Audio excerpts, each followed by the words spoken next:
The Southern Belle Classic will be held March 21st and 22nd, 2025 at the beautiful Stable View in Aiken, South Carolina, where 21 of the nation's top trainers and consignors will present over 50 hand-selected horses who have all been x-rayed and vet-checked prior to arrival. Join us for 2 exciting days of previews, trial rides, food, and shopping. Go to southernbelleclassic.com for more information.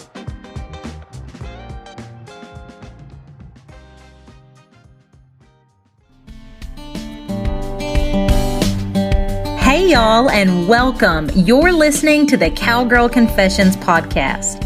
I'm your host, Dakota Dawn Johnson, small-town cowgirl with Southern roots, blazing a trail as a Midwest ranch wife, mama, and businesswoman. The mission of Cowgirl Confessions is to share the wonderfully wild and Western life stories of cowgirls from all walks of life. We'll talk about the highs, the lows, and everything in between when it comes to navigating careers, cowboys, kids, and cattle. Legendary cowgirl Dale Evans said it best. Cowgirl is a pioneer spirit, a special brand of American courage. The cowgirl faces life head-on, lives by her own lights, and makes no excuses. Cowgirls take stands. They speak up. They defend the things they hold dear. A cowgirl might be a rancher, a barrel racer, a bull rider, or an actress, but she's just as likely to be a checker at the local Winn-Dixie, a full-time mother, a banker, an attorney, or an astronaut. If you're into wet saddle blankets, talks with God, buckets full of laughter, and the life lessons learned in the process, kick off your boots and settle in. I pray these stories encourage, empower, and give you just the leg up you need. Here's to embracing the cowgirl state of mind, no matter how wild and Western life may get along the way. Hi there, and welcome to the Cowgirl Confessions podcast. I'm so excited to have you tuning in with us today. Today is going to be such a treat because I have 2 return guests with me that they previously shared part of their story in this incredible business that they've created on episode 71. I encourage you to go take a listen to that, and we'll put the link in the show notes. But in that episode is where we introduce the South's Elite Horse Sale, the Southern Belle Classic. And so our 2 return guests today are Tiffany and Meredith. They are the dynamic duo that have pulled this concept together. And I just want you to pull up a chair and get ready to be motivated by these 2 extraordinary entrepreneurs as they navigate the world of horse sales with grace, grit, and a touch of Southern charm. I know you're going to love this episode. Tiffany, Meredith, thanks for joining us again. Thanks for having us. Yeah, thanks for having us back. Yeah, well, okay, it has been 3 years since really the idea of what could the Southern Belle Classic be. And fast forward to present day, you're getting ready for your 2025 sale.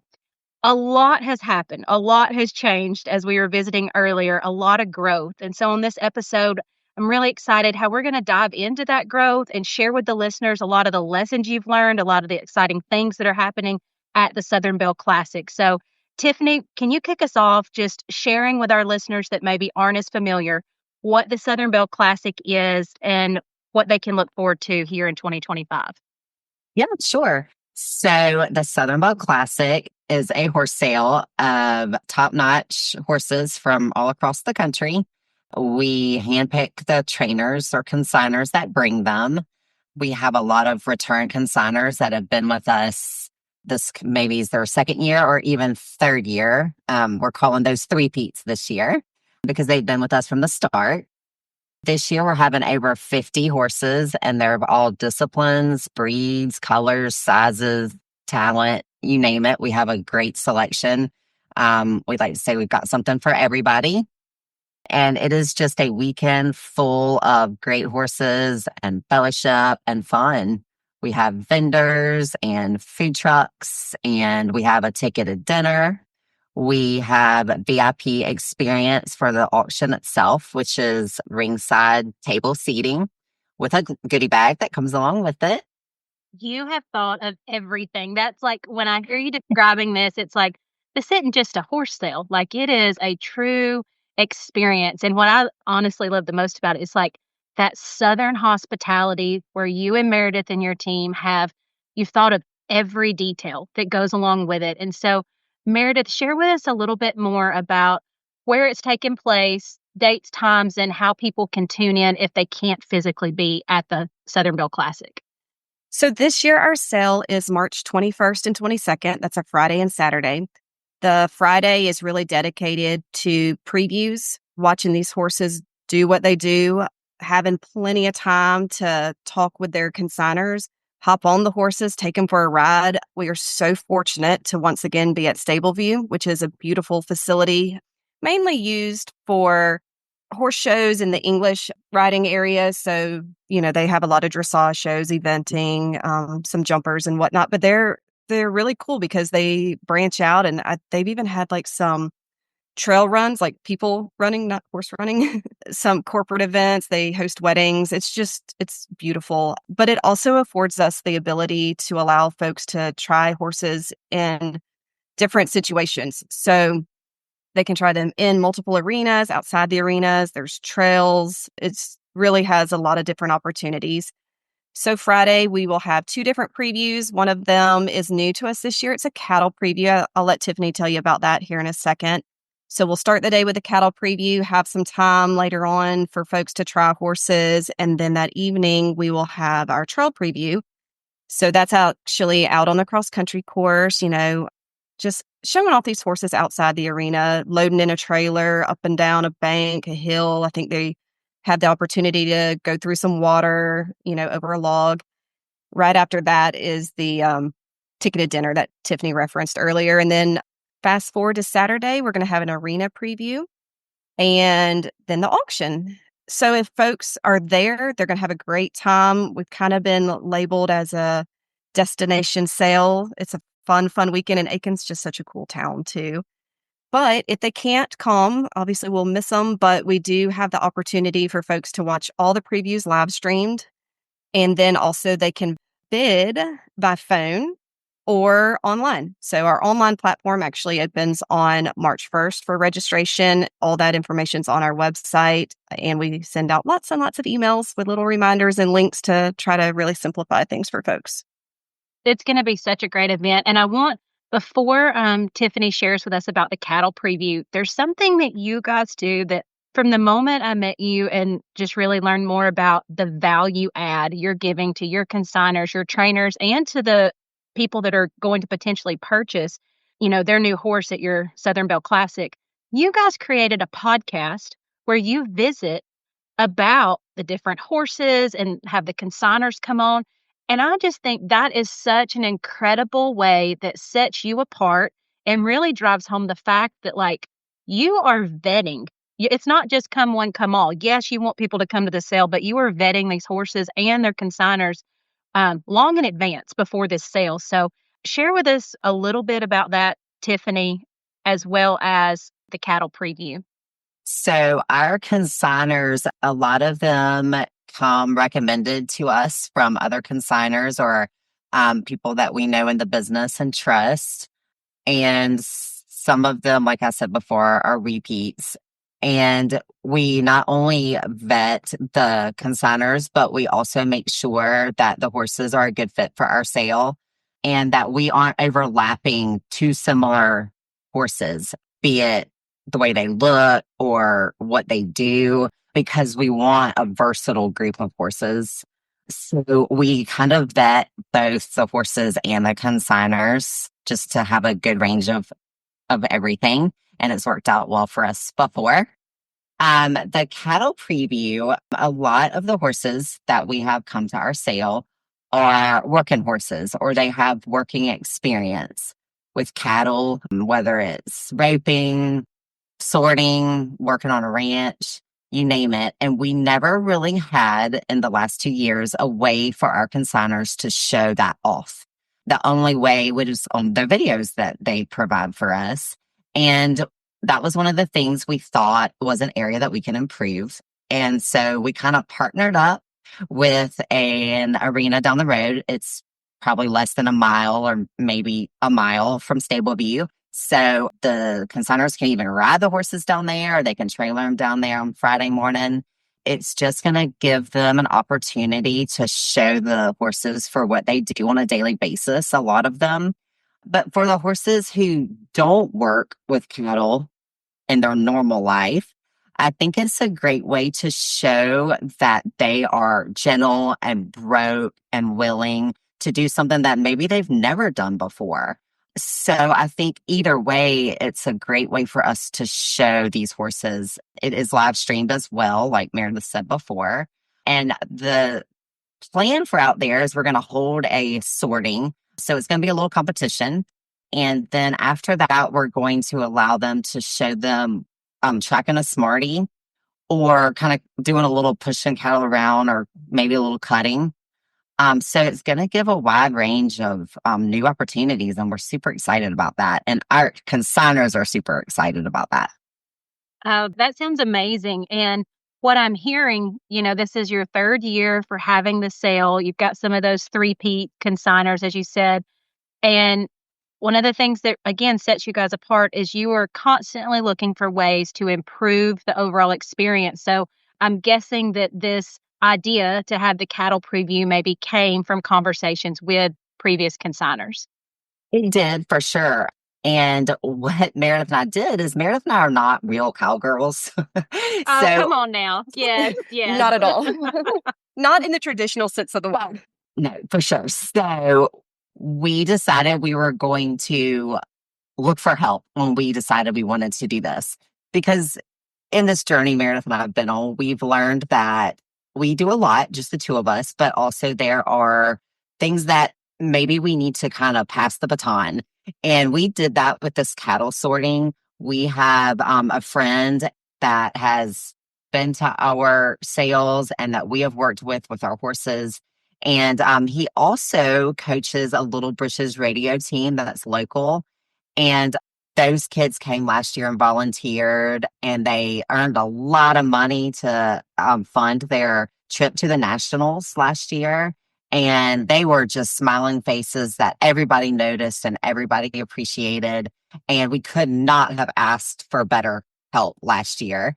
And what they really did last year was they scooped poop in the arenas, but they did it with such joy that when we were talking about the cattle preview, we were like, who can help us? Where is that help going to come from? And we thought of Kelsey Willis and his little radio team. And so Kelsey and some of the parents are going to help plan and facilitate that preview.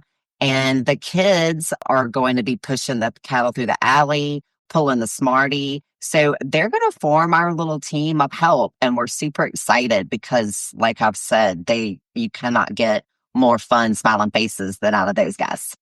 Oh, that is so fun. And what a great opportunity for the youth in your area to really not just have a sideline seat, but get to play an active role in watching this production come together, just the life lessons they're learning. And props to you ladies for delegating, because I can speak for myself that it is not easy to do when you are a go-getter, jump in, and you are very passionate about what you're doing. Sometimes it can be hard to delegate because it's like this thing is your baby. Like you've created it and poured all this energy into it. So Meredith, share with us some of the, call it tips or things you've learned in the process for building your team and then knowing when it's time to delegate and take something off of yours and Tiffany's plate.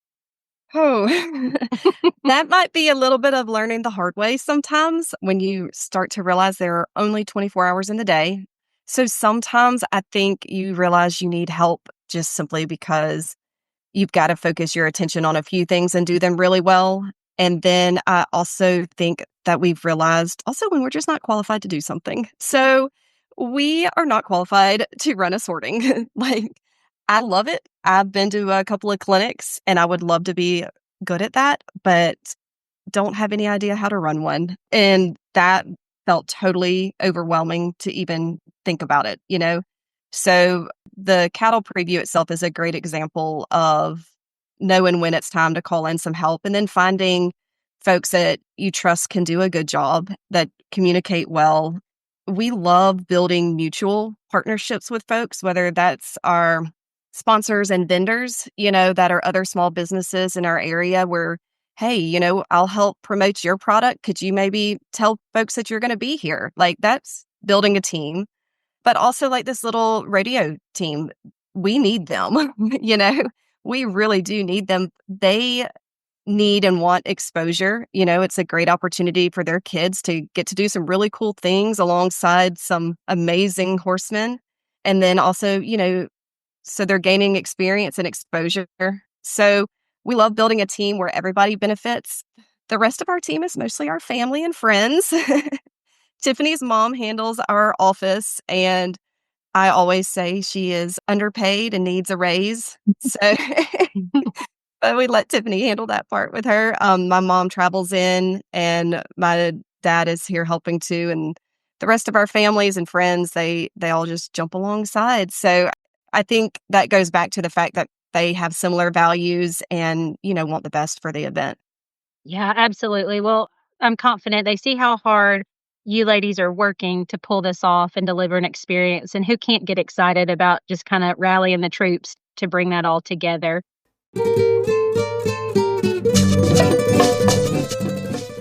If you're wanting to up your snail mail game or slap a stamp on a little cowgirl state of mind, I've got just the thing for you, friend.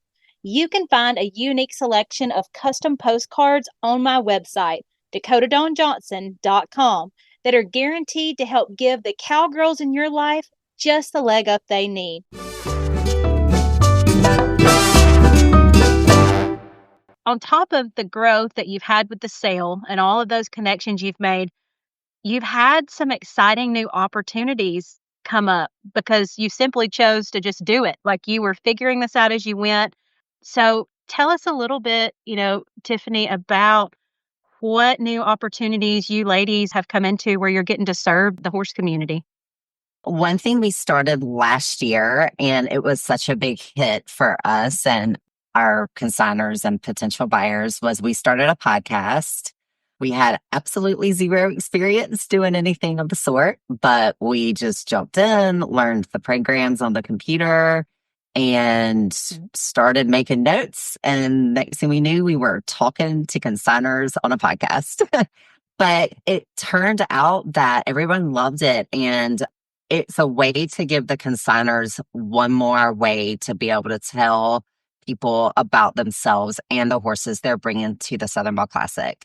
Some of our buyers may be a little shy or hesitant to call a consignor that they don't know and start asking them about a horse. But I think this was a good way to make them feel like they already knew them.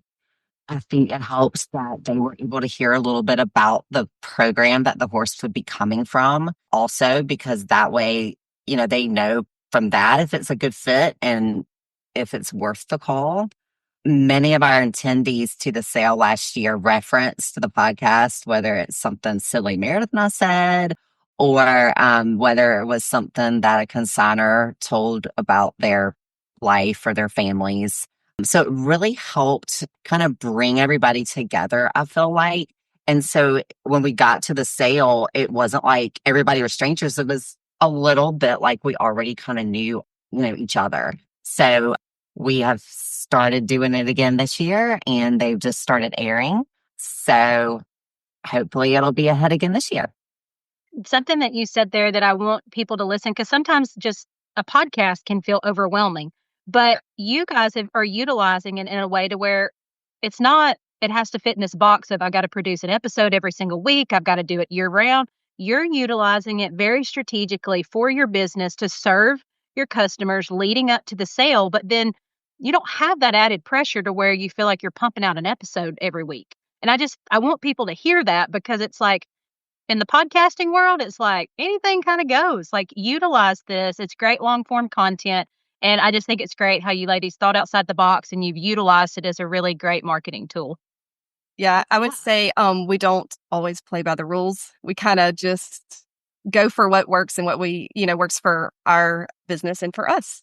Yeah, that's incredible. And along the lines of marketing, Meredith, do you want to share with us a little bit more about just how you guys are getting to lean into your strengths, which one is like consignor communications, marketing, what all is kind of happening behind the scenes with that now? Yeah. So I think last year we kind of talked about in a world where you're oftentimes told to say no, protect your time. We kind of go against the grain and we encourage folks to say yes. When opportunities come along, say yes. So to back up, in 2023, at our first sale, there was a man on site who came up, shook our hand, and said, I'm going to hire you girls to manage my sale. And I was like, no, no, sir, you're not, you know? And another guy was there and said, you're going to have to beat me to it because I'm going to hire him. And again, we were like, oh, thanks. Not happening. So the next year, both those guys approached us again, and we felt like our feet were a little more firmly on the ground. And so we said yes. We took our own advice, said yes, and then we figured it out.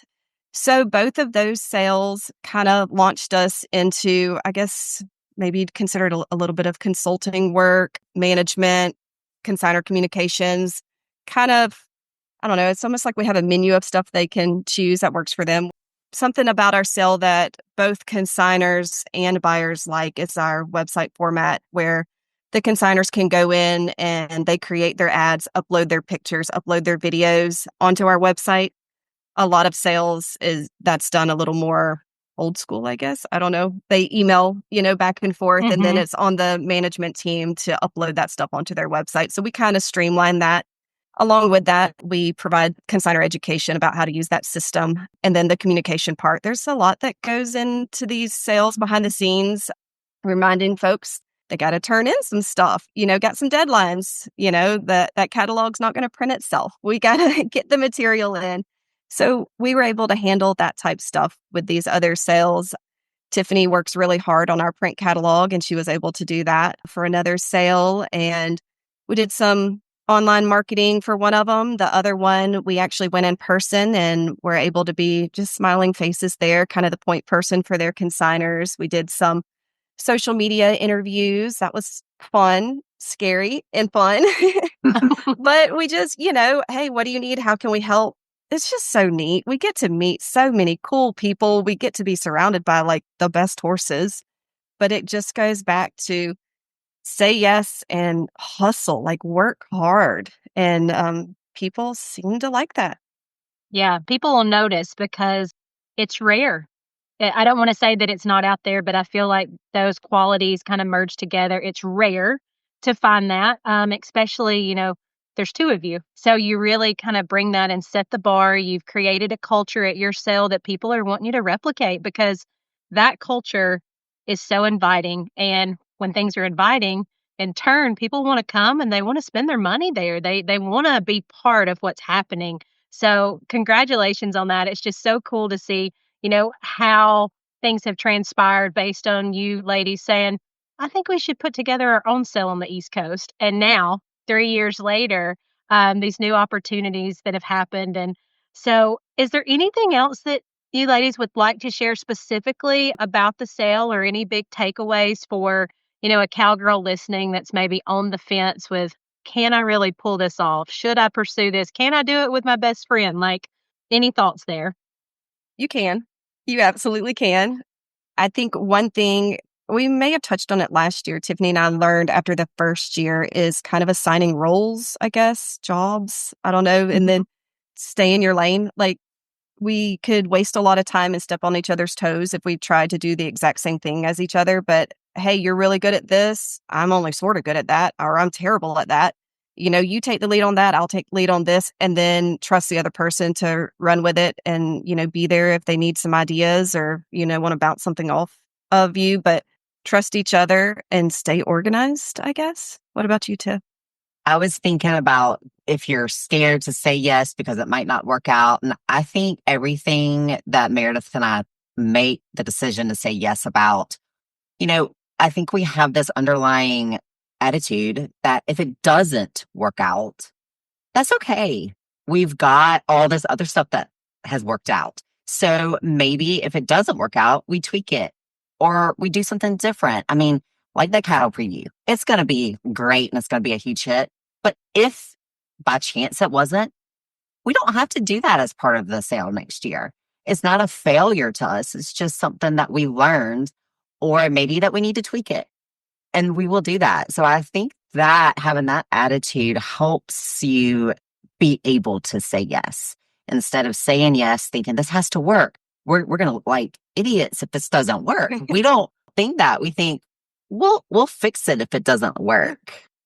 Yeah. And we were talking the other day about operating out of a space of being positive and not scared, like not operating out of a place of fear. It'll be fine. It really will. Be fun. It always works out. Yep.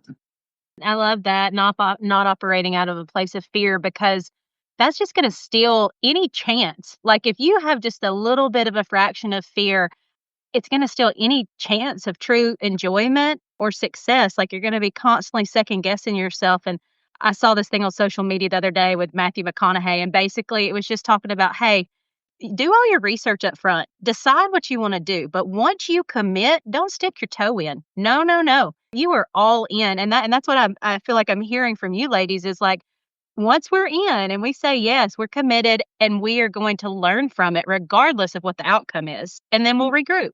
Yep. And one thing with Meredith and I, if even something small to even bigger, if it doesn't work out, it's guaranteed that we have plenty of laughs and giggles about it. And we just make light of it and come up with a new plan and move on. We pretty much laugh through everything. We have fun. It sounds like a key ingredient to your friendship and your business partnership and just the culture you've created with Southern Belle Classic. So, ladies, I have so enjoyed our time today. I'm thrilled for you and your team as you're getting ready for this new sale. Listeners, if you are anywhere near Aiken, South Carolina, or you have free time that weekend, go to the sale, tune in online. I'm hopeful that, maybe next year, at some point, we can be set up there, the Cowgirl Confessions podcast. We'd love to be on site at this event. We just really believe in the work that you're doing, Meredith and Tiffany, and thank you for being on the show again. If you could remind everybody one more time before we hop off, where you're at, what time the sale starts, and where they can find all the information. The sale is March 21st and 22nd at Stableview in Aiken, South Carolina. All the information can be found on our website at southernbelleclassic.com. Or give us a call, 803-702-5405. Yep, 5405. One of us will answer. It gets both of us. It's toss up who you'll be talking to.